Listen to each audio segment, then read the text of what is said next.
রঞ্জিত, আর কতদিন এই বাড়িতে থাকবো? তুমি তো কবে থেকে বলছো আজ নেব নতুন বাড়ি, কাল নেব নতুন বাড়ি, কবে নেবে?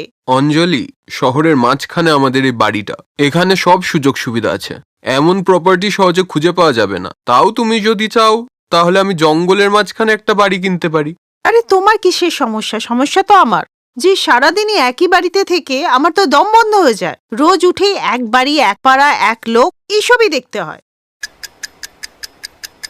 এরপরে রঞ্জিত প্রপার্টি ডিলারের সাথে কথা বলে, আর সে ওদেরকে নদীর ওপারের একটা জমি দেখায়। এই হারামজাদার ডিলার আমাদের কোথায় নিয়ে এসছে? এবার কি নিজের বাড়িতে নৌকা বেয়ে যেতে হবে? না না, আপনি দেখুন না, এরকম লোকেশন পাওয়াই যায় না। হোটেলওয়ালারা পেলে তো একেবারে ঝপ করে লুফে নেবে। নদীর তীরে বাড়ি, নাক খুললেই একেবারে ফ্রেশ অক্সিজেন। দেখো না রঞ্জিত, ঘরের সামনে দিয়ে নদী বয়ে যাচ্ছে। এখানকার বাড়িতে না সবার একটা করে পার্সোনাল রুম থাকবে, আর বারান্দায় দাঁড়ালেই নদীর ঠান্ডা হাওয়া। হ্যাঁ দাদা, আর ভাববেন না, নিয়ে নিন। এরপর ডিলার আর নিজের বউয়ের কথায় রঞ্জিত নিজের সমস্ত জমানো টাকা দিয়ে ওই প্লটটা কিনে নেয়, আর শহরের বাড়িটাকে ভাড়াতে দিয়ে দিল। এর কিছুদিন পর, আরে তুমি তো অফিস যাচ্ছিলে, আবার ফিরে এলে যে? আরে বোটের ওপর অনেক ভিড় ছিল, বসার জায়গাই পেলাম না। তো তুমি অন্য রাস্তা দিয়ে চলে যাও। তাহলে তো আমি হাফ বেলার পরে গিয়ে অফিসে পৌঁছাবো। থাক, আজ বরং ছুটি নিয়ে নি। হ্যাঁ, এটা ঠিক আছে। আর শোনো না, কালকে সকাল সকাল উঠে যেও, তাহলে বোটে তোমার নাম্বার এসে যাবে। আর আজকে একটু সবজি এনে দিও। রঞ্জিত কিছুক্ষণ পর বোটে করে সবজি আনতে চলে যায়, আর অনেকক্ষণ পরে অনেক সবজি নিয়ে বাড়িতে আসে।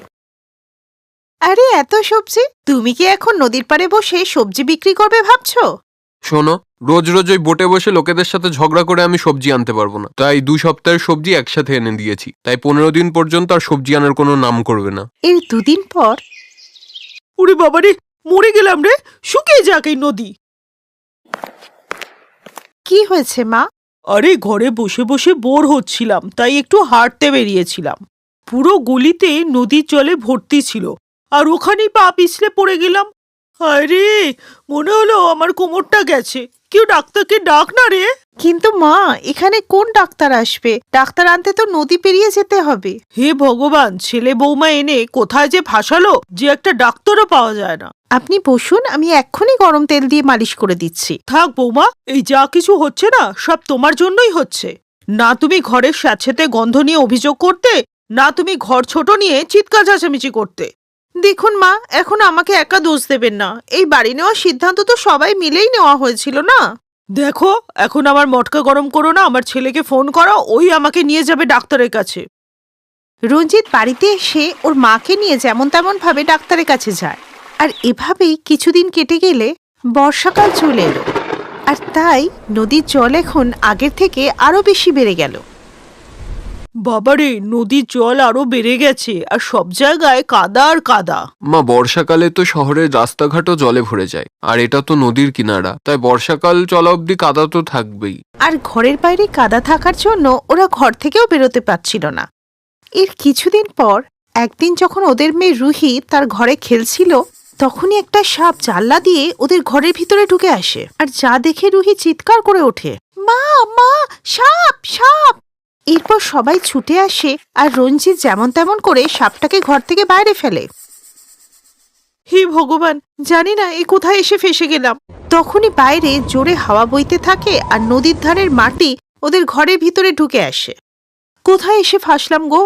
কি গো, এখানে এসে ভুল করলাম না তো? আরে তো চিন্তা কেন করছো? আমরা শহরের বাড়িটা তো আর বিক্রি করে দিইনি। এই বাড়িটা বেচে আবার ওখানে চলে যাবো। 3 দিন পর নদীর জল হঠাৎই খুব বেড়ে যায়। খবরে দেখায় যে প্রতিবেশী রাজ্যগুলো বাঁধের জল ছেড়েছে, আর তাই নিচু এলাকাগুলো জলে ডুবে যাওয়ার সম্ভাবনা রয়েছে। এরপর ওদের বাড়িতে একটা নোটিশ আসে। এতে কি লেখা আছে? মা, এতে লেখা আছে যে আমাদের তাড়াতাড়ি এই বাড়ি ছেড়ে দিতে হবে। আর যদি তাড়াতাড়ি না ছাড়া হয় তাহলে পাশের রাজ্য থেকে ছাড়া জলের কারণে বন্যার ঝুঁকি বেড়ে যাবে। আর এই বাড়ি ভেসে গেলে, কারুর প্রাণ চলে গেলে সরকারের কোনো দায় থাকবে না। আরে এইভাবে কিভাবে চলে যাব? কত টাকা খরচা করে এই বাড়ি বানানো হয়েছে। মা, এখন এসব ভাবার সময় নেই। বেঁচে থাকলে তো এই বাড়িতে থাকতে পারবো নাকি। চলো আমরা সবাই আবার শহরের বাড়িটাতেই ফিরে যাই। আরে ও ম্যাডাম, আপনি যখন যা বলবেন তখন তাই হবে নাকি? ভাড়াটেদের সাথে 1 বছরের কন্ট্রাক্ট আছে, তার আগে তুলে দিতে হলে না ওদের হাতে 1 বছরের ভাড়াটা দিতে হবে, এখন অন্য কোথাও থাকতে হবে। এরপরে ওরা বাধ্য হয়ে একটা ভাড়া বাড়িতে গেল, যেখানে বাড়িওয়ালা সবসময় খিচখিচ করত। তারপর অনেক কষ্টে তারা ওখানে কিছুদিন থাকলো এবং 1 বছর পুরো হতেই নিজেদের বাড়িতে ফিরে এলো। মা, ভাড়া দিয়ে মনে হচ্ছে ভাড়াটেরা বাড়িটা আরো খারাপ করে দিয়েছে। এখন তো আরো বেশি ওই স্যাঁতস্যাঁতে গন্ধটা আসছে। আপনি পাচ্ছেন না গন্ধটা? চুপ করো বৌমা, আর একটা কথা যদি শুনেছি না। কান খুলে শুনে নাও, এখন যাই হোক যেমন হোক এটাই আমাদের বাড়ি, আমি এখানেই থাকবো। বরের এই কথায় অঞ্জলি আর কোনো প্রতিবাদ করলো না, আর খুশি মনেই ওই বাড়িতেই থাকতে লাগলো।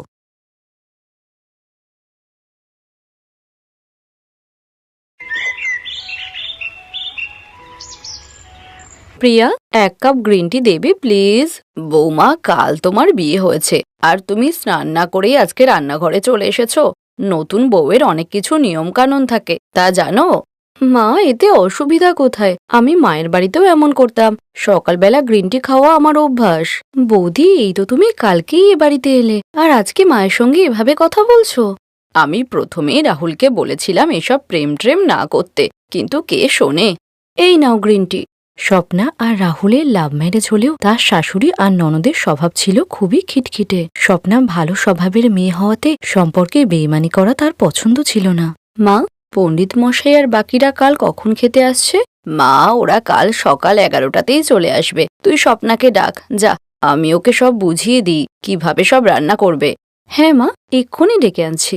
প্রিয়া স্বপ্নাকে ডাকতে যখন তার ঘরে যায় তখন স্বপ্না জামা কাপড় গোছাচ্ছিল। আর স্বপ্নার কাছে খুব সুন্দর সুন্দর শাড়ি দেখে প্রিয়ার খুবই লোভ হয়। রাহুল, মনে আছে এই শাড়িটা তুমি আমাকে কিনে দিয়েছিলে? ভাবছি কালকের পুজোতে এটাই পরবো। হ্যাঁ হ্যাঁ, দারুণ লাগবে, এটাই পড়ো। বৌদি, ভিতরে আসবো? হ্যাঁ প্রিয়া, এসো না। জিজ্ঞাসা করছো কেন? বৌদি, মা ডাকছে, ওই কালকের পুজোর ব্যাপারে কিছু কথা বলবে। বৌদি, আমি ভাবছিলাম কালকের পুজোতে তোমার এই শাড়িটা পরবো। এটা দারুণ লাগছে। আমার এমন নেই। এই শাড়িটা? এটা তো তোমার দাদা। আচ্ছা ঠিক আছে, তুমি এই শাড়িটাই পরো। তুমি চলো, আমি আসছি। আর শাড়িটা তোমার সঙ্গে নিয়ে যাও, আলমারিতে রাখো। প্রিয়া ইচ্ছে করেই স্বপ্নার পছন্দের শাড়িটা পরতে চাইল। স্বপ্না, এটা তো তুমি পড়বে বলে ঠিক করেছিলে, কিন্তু প্রিয়াকে দিয়ে দিচ্ছ। তাতে কি হয়েছে রাহুল? প্রিয়া আমার ছোট বোনের মতো, ও পরোকে এই শাড়িটা। আরও প্রথমবার আমার কাছে কিছু চাইলো, আমি বারণ করতে পারি নাকি? আচ্ছা, আমি আসছি মায়ের সঙ্গে কথা বলে।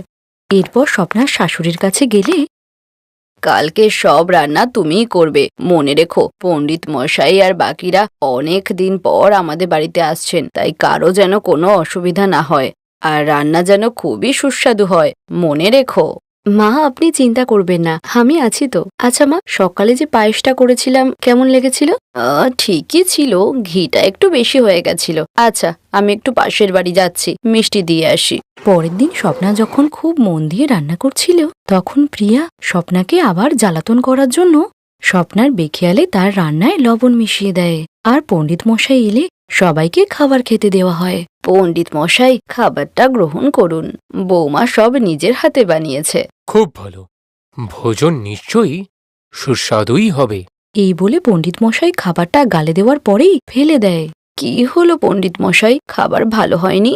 জানকী দেবী, যদি এই ধরনের রসিকতাই করাচ্ছিল তাহলে আমাদের না ডাকলেই পারতেন।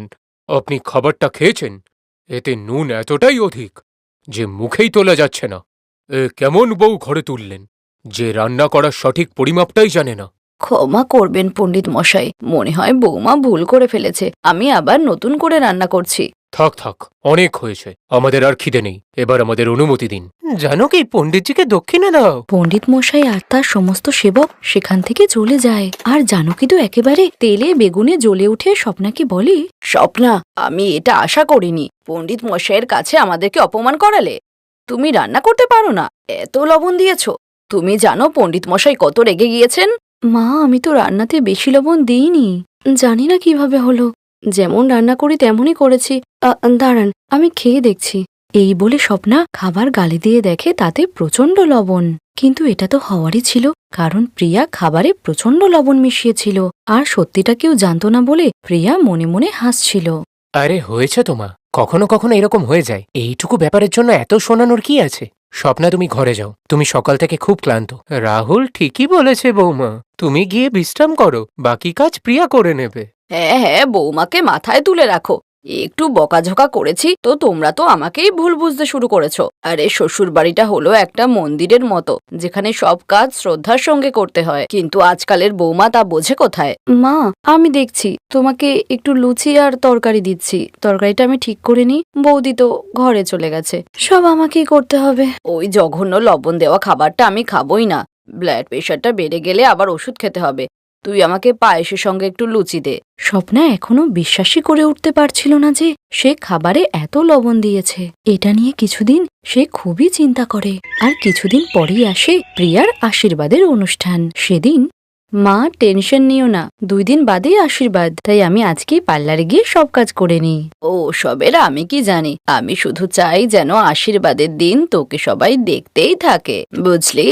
মা, তোমার মেয়েকে দেখতে তো এমনিতেও সুন্দর, তুমি দেখো আমাকে দারুণ লাগবে। আচ্ছা, আমি আসছি। ওই বান্ধবী ফোন করেছিল, বলল এক্ষুনি পার্লার খুলেছে। প্রিয়া, 2 দিন বাদেই তো তোমার আশীর্বাদ, আর এইসব ফেসিয়াল, ব্লিচ এসব করলে 4-5 দিন আগে করতে হয়, তাই এসব করে যদি তোমার মুখে কোনো র্যাশ বার হয় তখন তো সমস্যা হবে। দেখলে তোমা, যাওয়ার পথেই কেমন বাধা দিল, কি যেন একটা। বৌদি, তুমি নিজেকে ভীষণ স্মার্ট আর আমাদেরকে অশিক্ষিত ভাবো। আমিও জানি সবটা। আমার বান্ধবী নতুন পার্লার খুলেছে, ওই তো বললো আজকে আমি ফেসিয়াল করিয়ে নিতে পারবো, তাই তুমি ফালতু বকো না।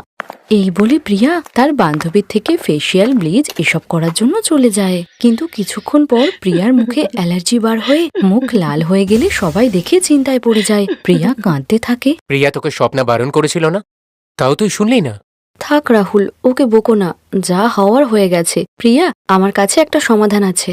আমি এমন করে তোমার মেকআপ করে দেব, কেউ দেখে কিছু বুঝতেই পারবে না। তুমি হয়তো জানো না, বিউটি পার্লারের কোর্সে আমার অনেক সার্টিফিকেট আছে। সত্যি বৌমা, তুমি পার্লারের কোর্স জানো? হ্যাঁ মা, আমার পার্লারের সমস্ত কোর্স কমপ্লিট। আসলে আমি ভেবেছিলাম প্রিয়া আমার থেকে ফেসিয়াল করাবে না, তাই প্রিয়া, আমি তোমাকে সাজিয়ে দেব। এই বলে স্বপ্না প্রিয়াকে এত সুন্দর করে তৈরি করে যে প্রিয়ার মুখের সমস্ত দাগ ছোপ সব দূর হয়ে যায়। আর অনুষ্ঠান সম্পন্ন হয়ে গেলে পরের দিন প্রিয়া সমস্ত সত্যি কথা সবাইকে বলে দেয়। মা, আমি খুব ভুল করেছি, বৌদি তো খুবই ভালো। বৌদি, আই এম সরি বৌদি, আমি তোমার সঙ্গে খুব অন্যায় করেছি। ঠিক আছে প্রিয়া, তুমি নিজের ভুল বুঝতে পেরেছো, এটাই অনেক। কিন্তু সবসময় মনে রেখো, একটা মেয়ের কাছে তার বাপের বাড়ি আর শ্বশুর বাড়ি একটা মন্দিরের মতো। আমি এটা বলছি না যে সবাই পারফেক্ট হবে, সবার মধ্যেই কিছু না কিছু কমজোরি থাকে। আমিও হয়তো অনেক কিছু পারি না, তবে আমি চেষ্টা করি নিজের দিক থেকে সবটা ঠিক করে করার। তাই প্রিয়া, তুমিও শ্বশুর বাড়িতে গিয়ে খেয়াল রেখো যাতে তোমার দিক থেকে কোনো কমতি না থাকে। মা, আমার মা আমাকে এটাই শিখিয়েছিল যে ভালোবাসা দিলে ভালোবাসা পাওয়া যায়। তোমার মা একদম ঠিক কথাই বলেছে বৌমা, তুমি খুবই ভালো। প্রিয়া, তোর বৌদি খুবই ভালো কথা বলেছে। শ্বশুর বাড়িকে সবসময় মন্দিরের মতো ভাববি, কারণ তুই ভালোবাসা দিলে বদলে তুইও ভালোবাসা পাবি। আর আমিও আমার দুর্বলতা মেটানোর চেষ্টা করব। সকলেরই নিজের দুর্বলতাকে খুঁজে বের করা দরকার, তবেই সম্পর্ক সুন্দর হবে। প্রিয়া তার ভুল বুঝতে পেরেছিল, তাই সবার মুখেই খুশি ছিল। স্বপ্নার চেষ্টা সফল হয়েছিল। সে নিজের পরিশ্রমে শ্বশুর বাড়িতে তার সুন্দর একটা জায়গা করে নিয়েছিল, আর এই শিক্ষা সে প্রিয়াকেও দিয়েছিল।